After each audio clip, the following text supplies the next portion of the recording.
I think you hit the nail on the head when you mentioned kind of the aspect of feeling that a lot of people have nowadays.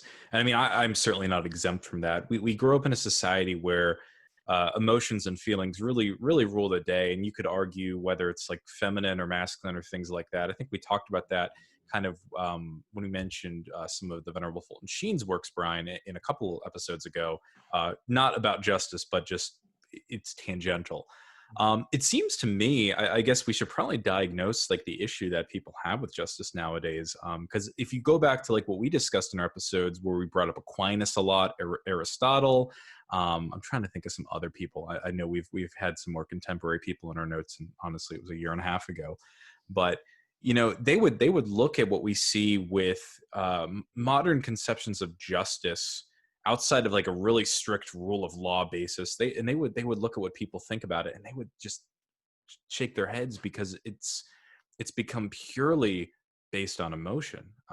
You look at what's happened since like the George Floyd protests, and it's baffled me how you'll see people that will justify in their sense that justice is looting a target and things like that. And it's not, this isn't just some conservative talking point. Like these are people that rightfully or wrongfully are trying to make an argument that in order to get justice for George Floyd or Breonna Taylor, all bad situations in and of themselves, they need to loot a Target or a Macy's in Chicago or what have you.